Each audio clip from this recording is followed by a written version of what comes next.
Good morning. आज हम लोग ऑनलाइन वीडियो क्लास में वीडियो नंबर 6 देखेंगे। पिछला क्लास में हम स्टार्ट किए थे किरण प्रकाश की ray optics NCERT chapter number 9, जिसमें हमने बताया था आप लोगों को कि प्रकाश क्या है, प्रकाश कौन कौन सी घटनाओं को प्रदर्शित करता है, और उसमें हम लोग पहला घटना प्रकाश के परावर्तन के बारे में बात कर रहे थे। प्रकाश का परावर्तन क्या है, तो प्रकाश के परावर्तन की परिभाषा, प्रकाश के परावर्तन के प्रकार, और हमने प्रकाश के परावर्तन के नियम को देखा। इसके आगे हम बताए थे आपको कि अब हम लोग दर्पण से परावर्तन के बारे में पढ़ेंगे। तो यहाँ हम आप लोगों को बता दें कि अब आने वाले 4-5 वीडियो में या 10 वीडियो में आप लोगों को समझना बहुत ज़्यादा है। ध्यान दीजिएगा, क्योंकि अब हम लोग यहाँ से जो पढ़ेंगे तो वो ना तो आपको नोट्स में लिखा हुआ मिलेगा, क्योंकि हम इससे पहले जो पढ़ रहे थे वो थोड़ा सा कुछ स्टूडेंट कह रहे हैं कि सर जल्दी बोल रहे हैं, तो चूंकि वीडियो का लेंथ हम लोग को छोटा रखना है तो ज़्यादा हम लोग धीरे नहीं कर सकते। तो पीछे का जो क्लास था उसमें आपने देखा कि लिखा हुआ मिल जा रहा था, जो भी पढ़ा रहे थे वो लिखा हुआ मिल रहा था। तो वीडियो को बार बार देखेंगे और पढ़ेंगे तो समझ में आ जाएगा, कोई बड़ी बात नहीं है। लेकिन अब जो हम लोग पढ़ेंगे उसमें केवल सुनना है, क्योंकि लिखा हुआ सब बात नहीं मिलेगा, सारी बातें लिखवाई नहीं जा सकती है। तो ध्यान देंगे आप। तो हम लोग शुरुआत करते हैं पहले दर्पण के प्रकार। हम लोग पढ़ेंगे दर्पण के प्रकार।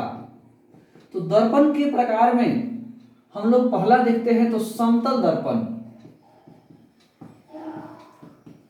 और दूसरा है गोलीय दर्पण। एक है समतल दर्पण, दूसरा है गोलीय दर्पण। Plane mirror, spherical mirror.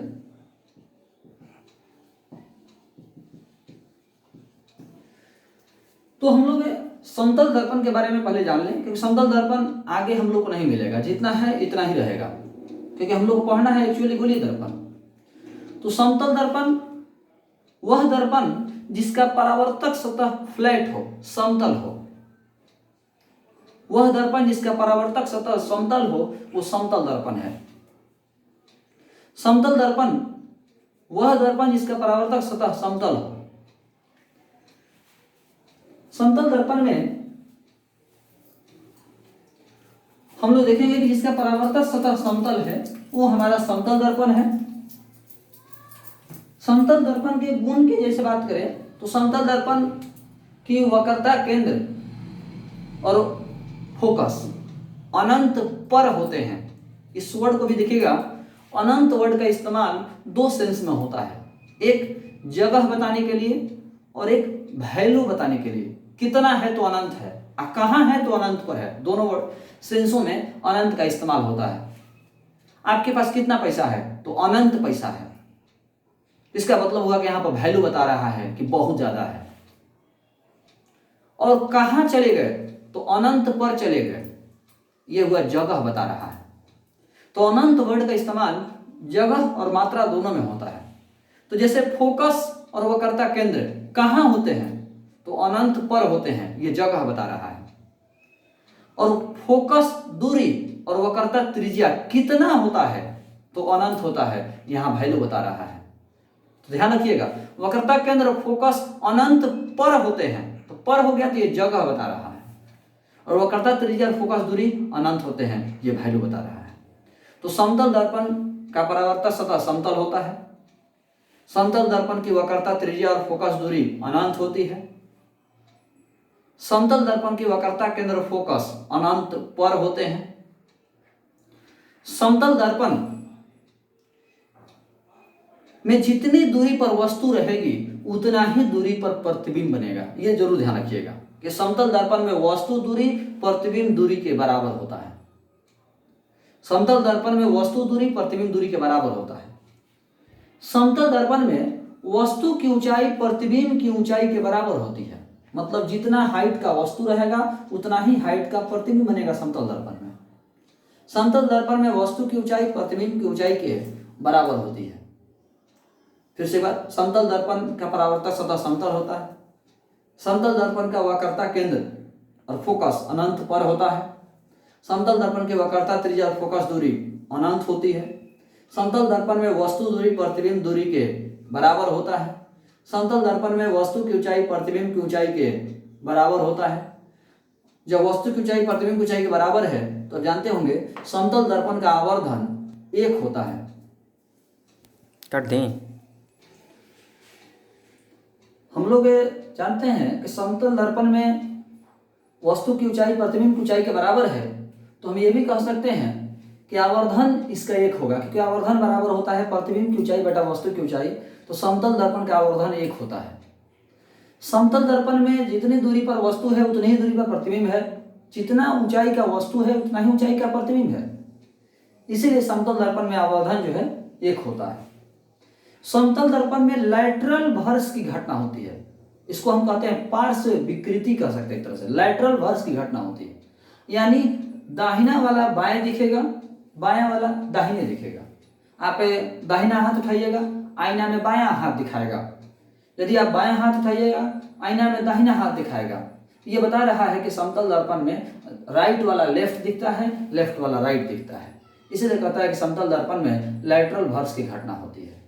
इस तरह समतल दर्पण के बारे में हम लोग जाने। फिर से एक बार देखेंगे, समतल दर्पण एक ऐसा दर्पण जिसका परावर्तक सतह समतल है, समतल दर्पण की वक्रता केंद्र और फोकस अनंत पर होता है, समतल दर्पण की वक्रता त्रिज्या और फोकस दूरी अनंत होती है, समतल दर्पण में वस्तु दूरी प्रतिबिंब दूरी के बराबर होती है, समतल दर्पण में वस्तु की ऊंचाई प्रतिबिंब की ऊंचाई के बराबर होती है, समतल दर्पण का आवर्धन 1 होता है, समतल दर्पण का आवर्धन 1 होता है, समतल दर्पण में लैटरल भर्स की घटना होती है। ये रही बात है समतल दर्पण से रिलेटेड, और ये आप लोग पहले से जानते भी होंगे, हम ऐसा आशा करते हैं।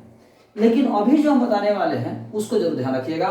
समतल दर्पण में प्रतिबिंबों की संख्या, समतल दर्पण में प्रतिबिंबों की संख्या यानी कितने प्रतिबिंब बनेंगे। 2 समतल दर्पण है और दोनों समतल दर्पण थीटा कोण पर झुके हैं, तो कितने प्रतिबिंब बनेंगे। तो कितने प्रतिबिंब बनेंगे उसको निकालने के लिए सबसे पहले आपको 360 में थीटा से भाग देना होगा। ये जो थीटा कोण है इसको 360 में थीटा से भाग देना होगा। यदि आप भाग देते हैं और सम आ जाता है तो प्रतिबिंबों की संख्या होगी, प्रतिबिंबों की संख्या होगी सम संख्या -1, यानी जो संख्या आया उसमें से 1 घटेगा, यानी 360 बटा थीटा -1। लेकिन यदि विषम आ गया, 360 में थीटा से भाग दिए और विषम आ गया, ध्यान देंगे आप लोग, 360 में सबसे पहले थीटा से भाग देंगे, यदि सम आ गया तो प्रतिबिंबों की संख्या 360 बटा थीटा -1, यानी जो सम संख्या आया था उसमें से 1 घटेगा। लेकिन यदि प्रतिबिंबों की संख्या निकालने के समय 360 में थीटा से भाग दिए और विषम आ गया, तो विषम आ गया तो प्रतिबिंबों की संख्या हो जाएगी वही अलग, यानी प्रतिबिंबों की संख्या आपका डायरेक्ट 360 बटा थीटा ही हो जाएगा। इसको एग्जांपल से समझते हैं, शायद आपको क्लियर हो जाए, ध्यान देंगे आप। जैसे मान लीजिए यह कोण है 60 डिग्री, 60 डिग्री, तो 360 में जब हमने 60 डिग्री से भाग दिया तो कितना आया, 6। 6 आपका एक सम संख्या है।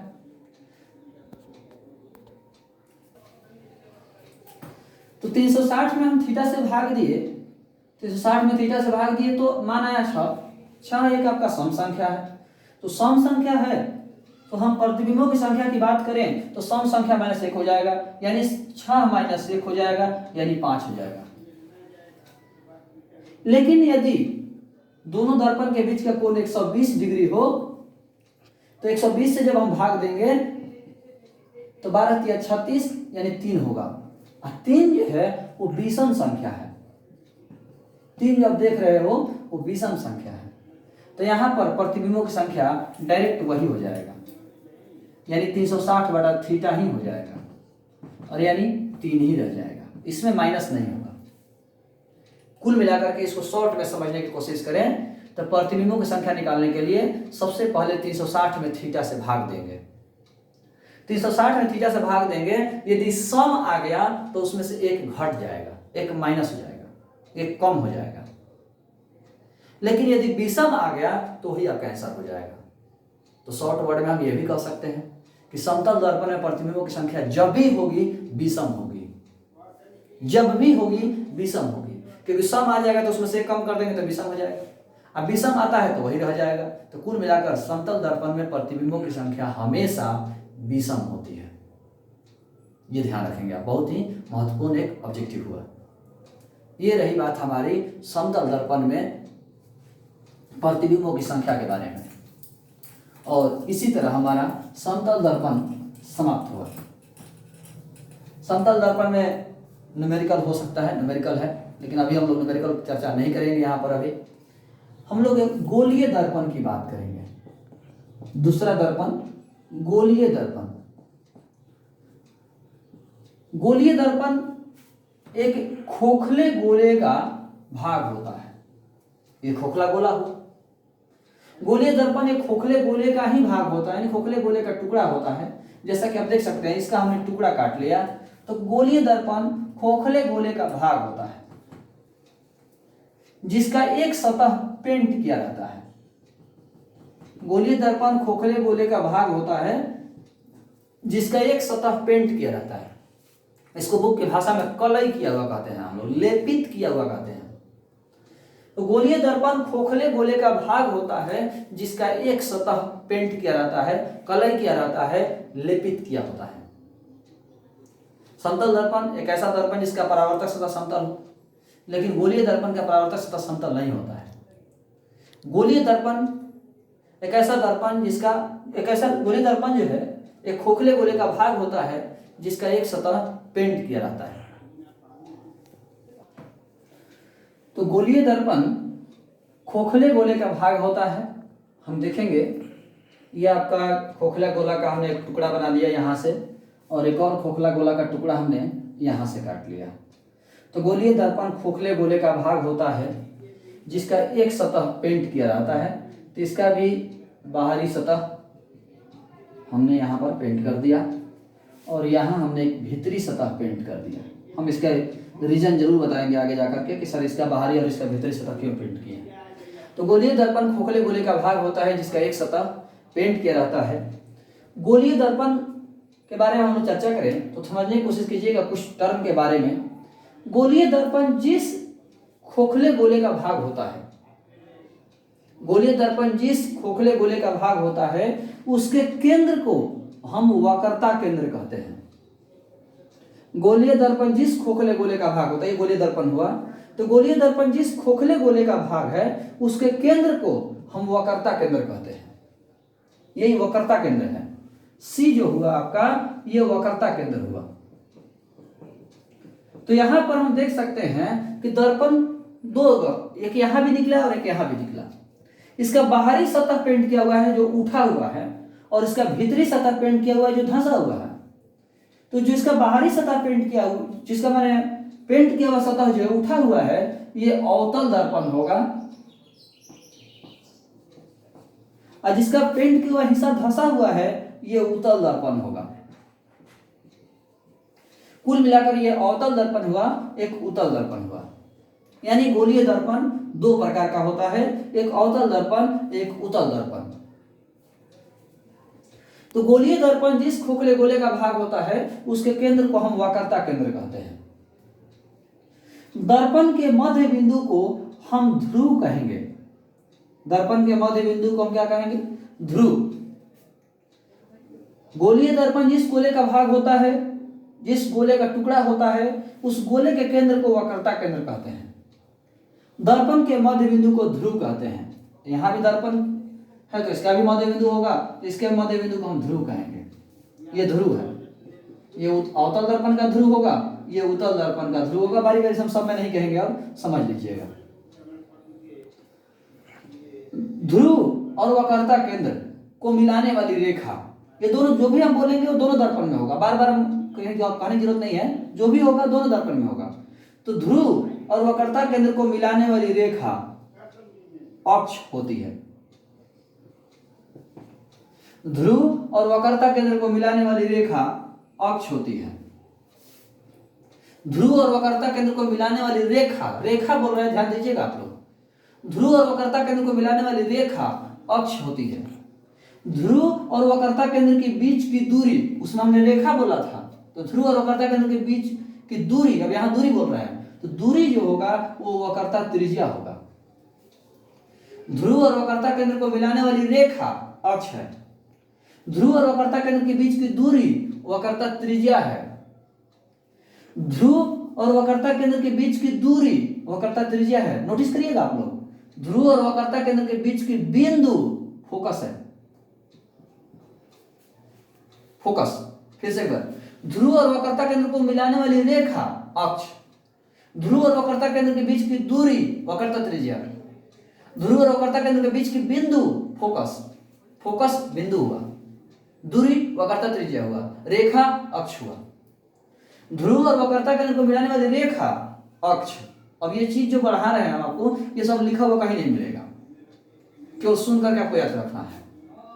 ध्रुव और वक्रता केंद्र को मिलाने वाली रेखा अक्ष, ध्रुव और वक्रता केंद्र के बीच की दूरी वक्रता त्रिज्या, ध्रुव और वक्रता केंद्र के बीच की बिंदु फोकस, ध्रुव और फोकस के बीच की दूरी फोकस दूरी, ध्रुव और फोकस के बीच की दूरी फोकस दूरी है। ये आपको टर्म अब हमेशा याद रखना होगा। जैसे कि हम समतल दर्पण में बता रहे थे, समतल दर्पण में भी हमने वक्रता केंद्र, वक्रता त्रिज्या, फोकस, फोकस दूरी की बात किया हमने, तो वहां पर हमने परिभाषा नहीं बताया था, लेकिन यहाँ हम बता दिए, क्लियर हो गया कि ध्रुव और वक्रता केंद्र को मिलाने वाली रेखा अक्ष है। ध्रुव और वक्रता केंद्र के बीच की दूरी, दूरी वक्रता त्रिज्या है। ध्रुव और वक्रता केंद्र के बीच की बिंदु फोकस हुआ, कैपिटल ए। ध्रुव और फोकस के बीच की दूरी फोकस दूरी है। यहाँ हम देख सकते हैं, सी वक्रता केंद्र हुआ, आर वक्रता त्रिज्या हुआ, कैपिटल एफ फोकस हुआ, स्मॉल एफ फोकस दूरी हुआ, पी ध्रुव हुआ। ये आपके टर्म अवतल, उत्तल दर्पण में भी है और अवतल दर्पण में भी है। इसमें भी आपका वक्रता त्रिज्या होगा, ध्रुव और वक्रता केंद्र के बीच की दूरी, इसमें ध्रुव और वक्रता केंद्र के बीच की बिंदु फोकस होगा, ध्रुव और फोकस के बीच की दूरी फोकस दूरी होगा। ये आप लोग ध्यान रखेंगे, ये टर्म हमेशा काम आएंगे। इसके बाद हम लोग बात करेंगे चिन्ह परिपाटी। अगला हमारा जो टॉपिक है वो है चिन्ह परिपाटी। हम लोग अगले टॉपिक में चिन्ह परिपाटी के बारे में बात करेंगे, तो उसको हम अगले क्लास में, अगले वीडियो में देखेंगे। तो आज के लिए इतना ही। सब लोग वीडियो, जो भी लोग देख रहे हैं, वीडियो को सब्सक्राइब जरूर करें, जिससे कि आपको अगले वीडियो का नोटिफिकेशन मिल जाए, और अपने मित्र लोग के पास भी शेयर करें। जो मित्र मेरे पास पढ़ रहे हो या नहीं पढ़, जो भी इच्छुक हो पढ़ने के लिए, उनको भी आप शेयर करें, बताएं कि क्या है, कैसे आपको देखना है, कैसे पढ़ना है। जो लोग केवल वीडियो देख रहे हैं, नोट्स नहीं देख रहे हैं, उनको हम बता दें कि आप टेलीग्राम ऐप डाउनलोड करें। टेलीग्राम ऐप डाउनलोड करने के बाद सबसे राइट साइड में दाहिने तरफ में एक सर्च कॉर्नर आपको मिलेगा इस तरह से। इसको जब आप टच कीजिएगा, छूइएगा, तो लिखने के लिए जगह मिलेगा कि क्या आप सर्च करना चाहते हैं। तो आपको सर्च करना है उसमें concept of physics, concept of physics bye Manish sir. बहुत से बच्चे ग्रुप बना दे रहे हैं, ग्रुप मत बनाइए, सर्च कीजिए। और कुछ लोग सर्च कर रहे हैं तो गलत सर्च कर रहे हैं, स्पेलिंग गलत डाल रहे हैं, आधा अधूरा डाल रहे हैं। ये पूरा डालिए, concept of physics bye Manish sir, search कीजिए तो आपको एक ग्रुप खिलेगा। उस ग्रुप में हम नोट्स डाल दे रहे हैं और वीडियो का लिंक भी, जिससे कि आप देख सकते हैं। सबसे जरूरी बात, जो लोग बाद में ज्वाइन कर रहे हैं या जो लोग बाद में पता चल रहा है, तो वीडियो को शुरू से देखें, जहां तहां से वीडियो ना देखें आप। पहले वीडियो 1 देखें, फिर वीडियो 2 देखें, फिर वीडियो 3, फिर वो ऐसे देखें, आप लाइन से देखें। जहां तहां से देखिएगा तो किसी को कुछ समझ में नहीं आएगा। इसीलिए आप एक भी वीडियो गैप ना करें। पहले वीडियो 1 अच्छा से समझ लें, तब वीडियो 2 देखें, फिर वीडियो 2 आपका क्लियर हो जाए, तब वीडियो 3 देखें। ये जरूर ध्यान रखें आप लोग। आज के लिए धन्यवाद।